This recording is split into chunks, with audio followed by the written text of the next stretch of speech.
ఎక్సెల్లా global study abroad summit 2024 జరగబోతోంది. ఫిబ్రవరి 11న ఉదయం 10 గంటల నుంచి సాయంత్రం 5 గంటల వరకు తాజ్ డెక్కన్, బంజారా హిల్స్, హైదరాబాద్లో. నమస్తే, నేను Kavitha. Welcome to I dream news. నా గురించి, నా రాజకీయం గురించి మీకు తెలియకపోవచ్చు, కాకుంటే నేను వైఎస్ రాజశేఖర్ రెడ్డి బిడ్డను అనే డైలాగ్ యాత్ర 2లో కనిపిస్తుంది. నిజంగా యాత్ర 2 ఎలా ఉంది? ప్రస్తుతం మనతో పాటుగా ఉన్నారు సత్యవతి గారు. సత్యవతి గారు, నమస్కారం అండి. సో ఇప్పుడంతా యాత్ర 2 రిలీజ్ అయింది కాబట్టి గతంలో వైఎస్ రాజశేఖర రెడ్డి ఏ హామీలు ఇచ్చారు, లేకుంటే ఆయన ప్రభుత్వం, ఆయన పాలన ఎలా ఉంది, దాంతో పాటుగా ఇప్పుడు జగన్మోహన్ రెడ్డి సీఎంగా ఏం చేశాడు, ఏం చేయబోతున్నాడు, ఆయన ఓదార్పు యాత్ర దగ్గర నుంచి అన్నిటినీ రిఫ్లెక్ట్ చేసినటువంటి యాత్ర 2 మూవీ ఉంది. చూసారా మీరు దాన్ని? చూశానండి. ఎలా అనిపించింది? చాలా బాగా అనిపించింది, బాగా నచ్చింది. కొన్ని సందర్భాల్లో ఏడుపు కూడా వచ్చింది బాగా. ఎందుకలా? ఏది కనెక్ట్ అయ్యి ఏ సన్నివేశానికి మీరు కనెక్ట్ అయ్యారలా? అంటే ఒకటి, వైఎస్ రాజశేఖర రెడ్డి గారు చనిపోయిన సీన్ ఒకటి బాగా బాధేసింది. రెండోది ఏంటంటే తండ్రి ఆశయాన్ని ముందుకు తీసుకెళ్ళడానికి, అంటే జగన్ గారికి ఏ సంబంధం లేకుండా వెనకాల అన్ని రాజకీయాలు జరిగిపోతూ ఉన్నాయి. కానీ వాళ్ళు చేసే రాజకీయాల్ని ఇతనికి అంటించడము, అంటే జగన్ గారు ఇట్లా చేస్తున్నారు సంతకాల విషయంలో కావచ్చు, తనకే సీఎం అవ్వాలనే కోరిక ఉంది కాబట్టి ఇదంతా డిస్టర్బ్ చేస్తున్నాడు అనే ఇంటర్నల్ పాలిటిక్స్ ఏవైతే ఉన్నాయో అక్కడ కొంత ఇబ్బంది అనిపించింది. బాగా కనెక్ట్ అయిన విషయం అయితే వైఎస్ఆర్ గారి ఘాట్ దగ్గరికి వెళ్ళి, సమాధి దగ్గరికి వెళ్ళి బాధపడుతూ ఉంటారు, ఫాదర్ అలా చనిపోయారు కదా అని. అప్పుడు ఒక మాట వైఎస్ఆర్ గారు చెప్పింది గుర్తుకొస్తుంది. ఏంటంటే, నాయకుల్ని నమ్ముకుంటే నాయకుడివి కాలేవు, ప్రజల్ని నమ్ముకుంటే నాయకుడివి అవుతావు అనే మాట బాగా కనెక్ట్ అయింది. సో నేను కూడా ఇక్కడ వైఎస్ఆర్టీపీలో వర్క్ చేశాను, షర్మిల గారి దగ్గర. మీకు తెలుసు, మేము స్టూడెంట్ మూమెంట్లో ఉన్నప్పుడు స్టూడెంట్స్ కోసం పనిచేసాము, తెలంగాణ ఉద్యమంలో బాగా వర్క్ చేశాము. అప్పుడు మేము నాయకులం అయ్యాము. ఎప్పుడైతే షర్మిల గారిని నమ్ముకున్నామో నాయకులకు కాలేకపోయామని అనిపించింది. ఏమయ్యారు అప్పుడు? డిస్టర్బ్ అయ్యాం, కుటుంబం అంతా డిస్టర్బ్ అయిపోయిన పరిస్థితి. అఫ్ కోర్స్ తెలంగాణలో మాకు ఆత్మవిశ్వాసం ఎక్కువ. మేము ఆ రోజు ఒక మహిళ అనే దాంతో మేము తనతో వర్క్ చేశాము. నిలబెట్టుకోకపోవడం అనేది తన తప్పు అవుతుంది తప్పితే, మేమైతే ఈరోజు ప్రజల పక్షానే ఉంటాము, తెలంగాణ ప్రజల పక్షానే ఉంటాము, నిలబడతాము ఖచ్చితంగా. అది జగన్మోహన్ రెడ్డి గారు ఆ మాట ఏదైతే వైఎస్ఆర్ గారు చెప్పారో అది గుర్తు తెచ్చుకొని దానికి తగ్గట్టుగానే అడుగులు వేయడం అనేది చాలా గొప్పగా అనిపిస్తుందండి. ఎందుకంటే ఇప్పుడు ఆయన పరిపాలన చూసిన ఎంతోమంది పేద విద్యార్థులు ఇవాళ ఒక సామాజిక విప్లవం, ఇది మామూలు విషయం కాదు. అంటే ఓటు హక్కు లేని పిల్లలకి ఈరోజు వాళ్ళ ఒక 20 సంవత్సరాల తర్వాత కదా వాళ్ళ భవిష్యత్తు అనేది, 20 సంవత్సరాల కన్నా ముందే ఆలోచించుండు ఆ నాయకుడు అంటే ఎంత గొప్ప విషయం అసలు. విద్య, వైద్యం, ఉపాధి, ఇవన్నీ చాలా ముఖ్యమైన అంశాలు.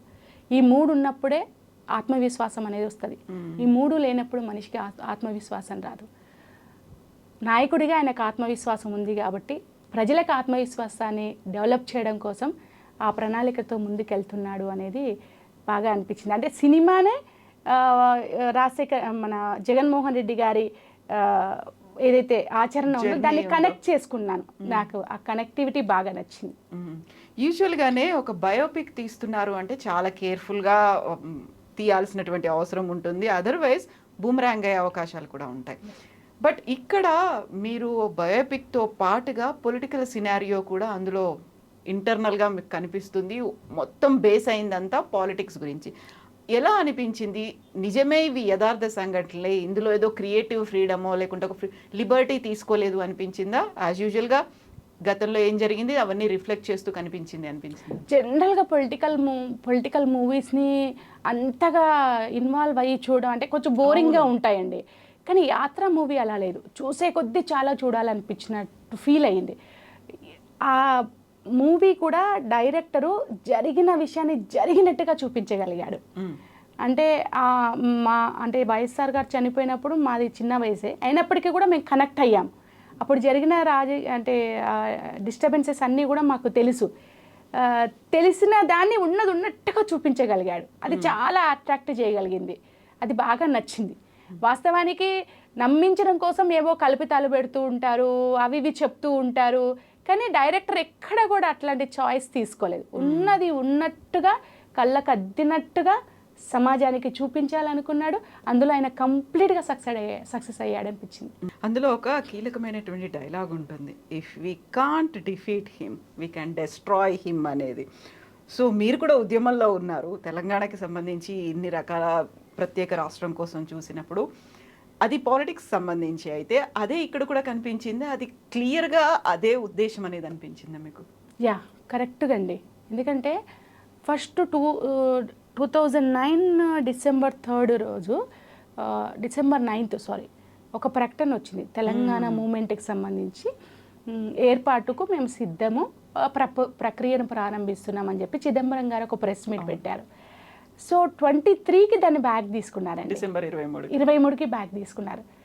9 ఇచ్చిన మాట 23కు వెనక్కి పోయేసరికి ఎంత డిస్టర్బెన్స్ ఏర్పడిందంటే తెలంగాణలో చాలామంది ఆత్మహత్యలకు కారణం ఆ స్టేట్మెంటే. సో అది కూడా నాకు బాగా కనెక్ట్ అయింది. అంటే వాళ్ళు చెప్పేది ఒకటి చేసేది ఒకటి ఉంటుంది. ట్రై చేస్తారు, లొంగ తీసుకోవడానికి ట్రై చేస్తారు, లొంగకపోతే డిస్ట్రాయ్ చేస్తారు అనేది అయితే స్పష్టంగా తెలంగాణ మూమెంట్లో కూడా సేమ్ సోనియా గాంధీ గారు ఇదే చేశారనేది అర్థమైంది నాకు. అటు జగన్మోహన్ రెడ్డి గారి విషయంలో యాత్ర 2లో చూపిస్తే ఇక్కడ తెలంగాణలో కూడా వాళ్ళు అదే చేశారు. యాత్ర 2 అనగానే అతను చేసిన ఒక పాదయాత్ర, లేకపోతే ప్రజల కోసం నిలబడినటువంటి యాత్ర, ప్రజల కోసం చేస్తున్నటువంటి పరిపాలన, ఇవన్నీ కనిపిస్తాయి కదా. మీరు బాగా కనెక్ట్ అయింది అటువంటి ఒక అంశం ఏముంది అంటే? నాకు బ్లైండ్ అతను ఉంటాడు కదండి, అతను జగన్మోహన్ రెడ్డి గారు వస్తున్నారు అని చెప్పేసి అక్కడ కూర్చొని రాత్రిపూట ఎదురు చూస్తూ ఉంటారు. ఆ టైంలో అటు పోతూ ఆపి అతని దగ్గరికి వెళ్ళి అడగడము, అంటే పబ్లిక్ నాయకుడి మీద ఎంత హోప్స్ పెట్టుకుంటారు, దాన్ని క్యాచ్ చేసిన వాళ్ళే నాయకులు అవుతారండి. ఆ టచ్ అనేది ఉండాలి నాయకుడికి ప్లస్ ప్రజలకి. టచ్ లేకపోతే నాయకులు సక్సెస్ కాలేరు. అది జగన్మోహన్ రెడ్డి గారిలో నాకు కనిపించింది. కేవలం ఓటర్లు మాత్రమే చూడకుండా అసలు ఆ సమయంలో నిలబెట్టి వెళ్ళి మాట్లాడాల్సిన అవసరం లేదు. అర్ధరాత్రి అయ్యింది, అసలు వెళ్ళిపోతారు జనరల్గా. కానీ అది బాగా హార్ట్ టచింగ్ అనిపించింది. రెండోది వైఎస్ఆర్ గారు కూడా, ఎందుకంటే నాకు వైఎస్ఆర్ గారితో 2 అనుభవాలు ఉన్నాయండి. ఒకటి ప్రజా దర్బారు పెట్టినప్పుడు మేము మా ఊర్లో ఒక ఇష్యూ జరిగింది, మరుగుదొడ్ల కుంభకోణం జరిగింది. అయితే మా ఊరు వాళ్ళందరూ, నేను అప్పటికి అక్కడ యూనివర్సిటీలో లీడర్ని అయ్యి ఉండడం వల్ల మా ఊరు వాళ్ళందరూ నన్ను అప్రోచ్ అయ్యారు, వాయిస్ కూడా ఉంది కాబట్టి. సో నన్ను తీసుకెళ్ళమంటే నేను అందరినీ తీసుకొని వెళ్ళాను. అప్పుడు లోపలికి తీసుకొని మేము మాట్లాడడానికి స్పేస్ లేదు, కానీ ఆ మూవీలో చూపించినట్టు రిప్రజెంటేషన్ అలా తీసుకున్నారు, మాతో తీసుకున్నారు. మేము బయటికి వెళ్ళగానే అండి, సెక్రటేరియట్ దాటి బయటికి వెళ్ళామో లేదో మాకు ఒక ఫోన్ వచ్చింది, వచ్చి ఫలానా రోజు ఎంక్వైరీ కమిటీ మీ ఊరికి వస్తుందని చెప్పారండి. అసలు ఇమ్మీడియట్గా రెస్పాండ్. అదొకటి. రెండోది ఏంటంటే నా లైఫ్ పార్ట్నర్ కూడా పీడిఎస్ స్టూడెంట్ ఆర్గనైజేషన్ స్టేట్ ప్రెసిడెంట్గా చేశారు. మేము తను ఇద్దరం కలిసి అప్పుడు రీఎంబర్స్మెంట్కి సంబంధించి కొంత పెండింగ్ ఉందండి, ఫీజు రీఎంబర్స్మెంట్. ఆ పెండింగ్ది రిలీజ్ చేయమని చెప్పేసి సీఎం గారిని కలవడానికి పోయాం, వైఎస్ఆర్ గారిని. ఛాంబర్లోకి పోయాం, మాట్లాడాము, తీసుకున్నారు. తీసుకున్న తర్వాత సేమ్ అదే అండి, మళ్ళీ మేము మాట్లాడి మేము బయటకు వచ్చామో లేదో మాకు ఒక 1/2 అవర్లో ఫోన్ వచ్చింది, ఫలానా టైంకి ఫలానా అందరికీ కూడా వచ్చేస్తాయి అని చెప్పేసి అన్నట్టుగానే జరిగిందండి. అది సినిమాలో చూపించిన దానికి కరెక్ట్గా కనెక్ట్ అయ్యింది. అసలు అంటే అనుభవాలు కదా, ఇప్పుడు మనకు అనుభవాలు లేకుండా మామూలుగా సినిమా చూస్తే మనం అంత కనెక్ట్ కాలేము. మాకు వైఎస్ఆర్ గారితో అనుభవం ఉంది, అట్లా కనెక్ట్ అయ్యాను. షర్మిల గారితో పనిచేయడానికి కూడా కారణం అదే అండి. ఒకటి మహిళ అయితే వాళ్ళు ఏం చెప్తారో అది చేస్తారు అనుకున్నాం, కానీ కంప్లీట్ షర్మిలకు ఆపోజిట్గా ఉంది. అంటే దాన్ని బట్టి నాకు ఏమనిపిస్తుంది అంటే, షర్మిలకు ఆశ ఉంది, ఆశయం లేదు. జగనన్నకు ఆశయం ఉంది, అందుకని సక్సెస్ అయ్యిండు. ఆశ వేరు, ఆశయం వేరండి. మాట ఇవ్వడం వేరు, ప్రతిజ్ఞ చేయడం వేరు. ఆయన మాట ఇచ్చిండు, ఎప్పుడు ప్రతిజ్ఞ చేయలేదు వైఎస్ఆర్ గారు. మాట ఇచ్చిండు, మడమ తిప్పలేదు. ప్రజలు నమ్మడం కోసం ప్రతిజ్ఞ చేసింది, తుంగలో దొక్కింది, అది బాధ. ఇప్పుడు యాత్ర 2లో ఇంకొక డైలాగ్ ఉంటుంది, నేను మాట ఇచ్చే ముందు ఆలోచిస్తాను, మాట ఇచ్చిన తర్వాత ఆలోచించను అనేది.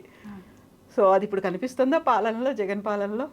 అఫ్ కోర్స్ ఖచ్చితంగా కనిపిస్తుంది. ఎందుకంటే ఏవైతే నవరత్నాలు పెట్టాడో అవన్నీ కూడా తూచ తప్పకుండా ఇంప్లిమెంట్ చేశాడు. చిన్న పిల్లలండి ఐక్యరాజ్య సమితిలో పోయి మాట్లాడడం అంటే ఎంత గొప్ప అది విషయం గవర్నమెంట్ స్కూల్ నుంచి. గవర్నమెంట్ స్కూల్ నుంచి మీరు అదే విజన్ 2020 అని చెప్పేసి 420 పనులు చేసిన చంద్రబాబు నాయుడిని నాకు ఈ విజన్ ఉందని చెప్పకపోయినా ఆ విజన్తో పనిచేసే మన జగన్మోహన్ రెడ్డి గారిని చూస్తున్నప్పుడు అసలు నిజమైన నాయకుడు ఎవరు అంటే జగనే అనేది అనిపించదా.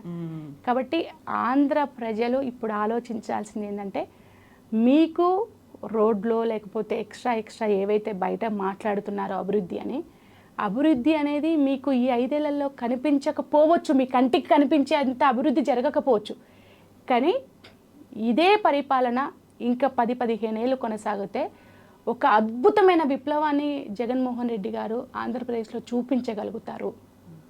విద్య, వైద్యం, ఉపాధి అనేది మీ కాళ్ళ దగ్గరికి వస్తున్నప్పుడు, వీళ్ళ పరిపాలనలో అవి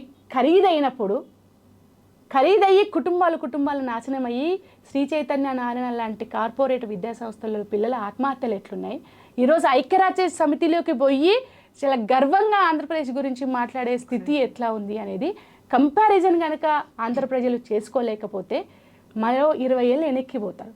కాబట్టి 20 ఏళ్లలో మీకు అద్భుతమైనటువంటి అభివృద్ధి, మీరు ఊహించినంత అభివృద్ధి జరుగుతుంది. కాబట్టి ఆ వైపుగా ఆలోచించండి అనేది అయితే నేను ఆంధ్ర ప్రజల్ని మనస్ఫూర్తిగా కోరుకుంటున్నానండి. అయితే మీరు పీడిఎస్యు లీడర్గా ఉస్మానియా యూనివర్సిటీలో చేసిన పోరాటాలన్నీ కూడా ఒక నాణ్యమైన విద్య, లేకుంటే కావలసినటువంటి వసతులు, వీటన్నిటి మీద చేశారు కదా.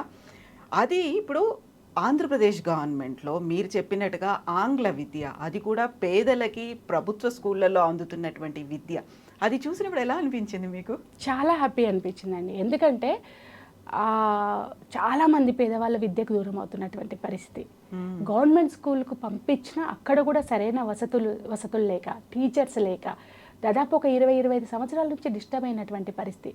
అలాంటి సందర్భంలో అక్కడ ఇంగ్లీష్ విద్య పెట్టి, యూనిఫామ్ ఇచ్చి, బ్యాగ్స్ ఇచ్చి, వాళ్ళకి ఫుడ్ మార్నింగ్ ఆఫ్టర్నూన్ పోయేటప్పుడు ఇంత బాగా, అంటే కుటుంబంలో మన పిల్లలు ఎలా ఉంటారో ఆ పిల్లలు కూడా అలా ఉండాలి అనే ఒక విజన్ ఏదైతే ఉందో, ఆలోచన ఏదైతే ఉందో అది చాలా గొప్పదండి. చాలా అంటే చాలా మంచి పని చేశాడు జగనన్న. కాబట్టి నేను ఏమంటున్నానంటే ఇది ఒక సామాజిక విప్లవం.